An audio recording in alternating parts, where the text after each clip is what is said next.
What's going on, guys? Long time no see. I know it's been about a week. I'm going to try uploading and being consistent, at least on a weekly basis. I know some of the uploads have been a little sporadic. Some have been in a couple days, some have been in about a week.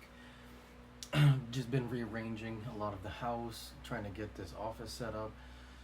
As you can see, slightly soon, I'll be having the curtains open so that we can see the water.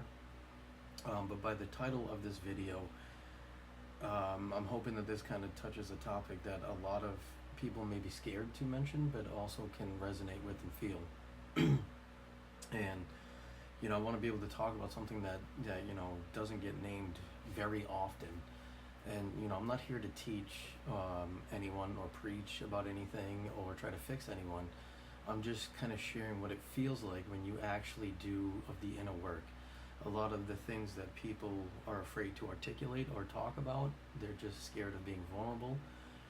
Because when you actually do the inner work and then have to live in the world afterward, it does seem pretty hard and pretty daunting. And here's what I mean by the inner work. You're not posting quotes online. You're not rebranding yourself as healed. You're not telling people how incredibly self-aware you are.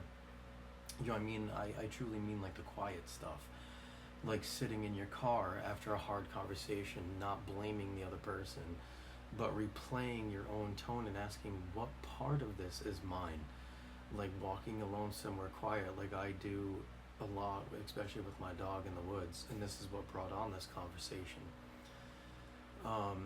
Letting that sadness move through your body instead of kind of numbing it with distraction, trying to reach out to your friends that talk to your friends, or reach out to try to party or alcohol, or needing that outlet, and just realizing you hurt someone even if it was unintentional, and actually sitting with that guilt instead of defending yourself.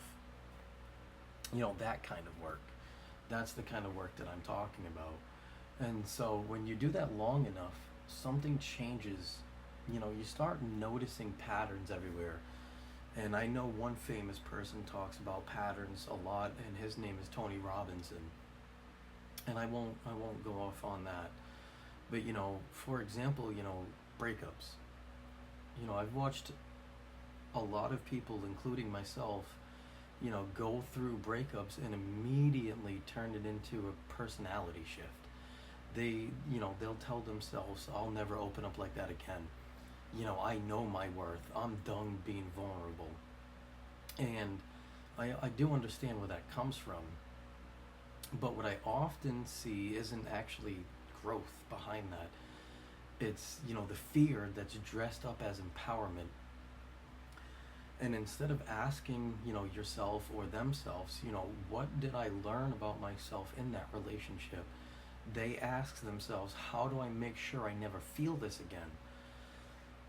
And so, unbeknownst to them, they create walls. They make unrealistic checklists and expectations. They raise their standards so high that no one ever gets close enough to them, so they never get disappointed again. And they call that healing. Another example is, have you ever noticed how people say that they want full-out honesty or transparency, but only if it's calm and it's convenient and doesn't make them uncomfortable? They'll tell you, just communicate, be open with me, say how you feel, tell me how you feel. But the moment you actually do, the moment you say, I'm not okay right now, or this is really hard for me, you're being told that you're too emotional, you're overthinking, you're dramatic, or maybe you're just unstable. So people learn a quiet lesson. Share just enough to seem healthy, but never enough to be true and real and authentic to who you are. And I'll even give you a personal one. I can sit with people when they're unraveling. I've had many relationships where, they have maybe gone through a depressional state, and they said, I just want somebody here with me to lay with me. And so, when they start venting, when they start breaking down, when they start getting angry or confused, I don't interrupt them. I'm just there in the moment with them. I don't try to fix anything.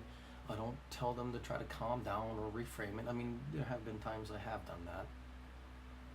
I'm not perfect, but sometimes, just being there and not saying anything at all, the presence alone, you know, is what matters. And so I just try my hardest to stay present.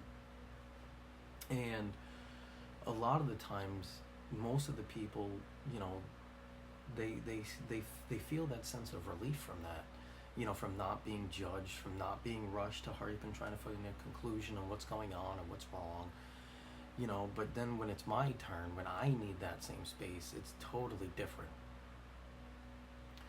Suddenly I become too intense, or I'm dwelling, or making things heavier than they need to be, or not everything is as deep as what you make it out to be. And that's where my grief starts, because you start realizing something painful, that a lot of people don't actually want mutual presence. They just want, containment, not a real connection. They want someone who can hold their emotions, but they panic when asked to hold someone else's. You see this play out into society too every single day.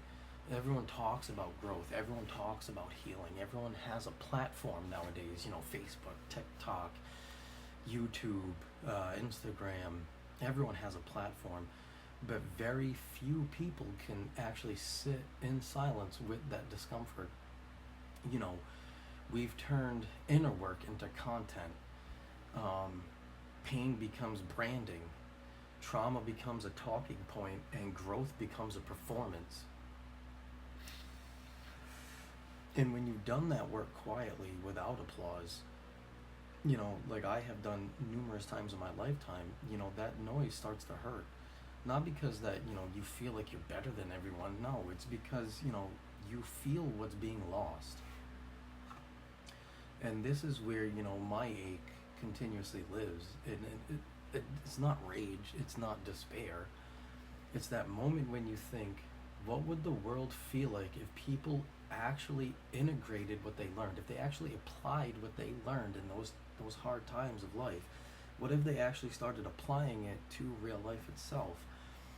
Instead of trying to broadcast all this insight, instead they embodied it. Instead of saying, I've healed from that, they say, I'm still learning how to stay present when this comes up. And this is something that I've learned the hard way, that, relationships are not always about being okay. They never were. They're about being willing to sit in the not okay together, to being comfortable in the uncomfortable positions, to let someone have a bad day without questioning their worth, to let conflict exist without threatening abandonment, and to let somebody's darkness show up without turning it into a deal breaker. And that's not weakness, that's emotional strength.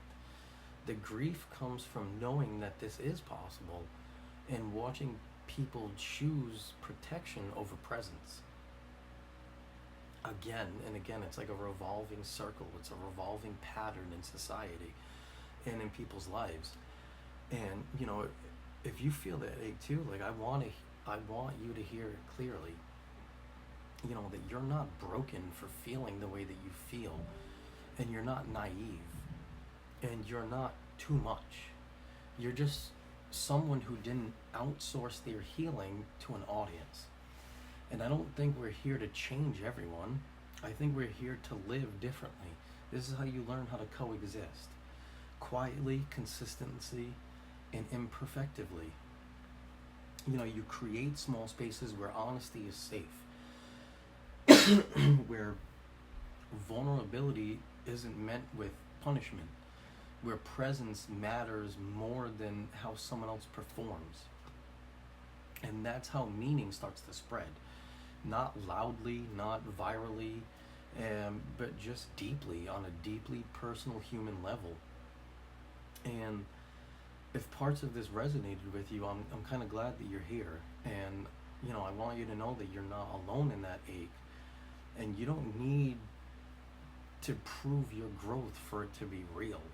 Sometimes the most meaningful thing you can do is just stay human. in a world that keeps asking you to harden your heart, to put this shield around you in order to protect yourself. And I do my best to try to share reflections like this here as part of my work, around mental health, around my degree, and around healing and lived experiences. And I also wrote a book called A Child Called Home, where these themes are explored through story instead of theory. And so thank you. Thank you for sitting with this. Thank you for being here. If you'd like to see more and be involved in this kind of content, please like, share, and subscribe. Thank you.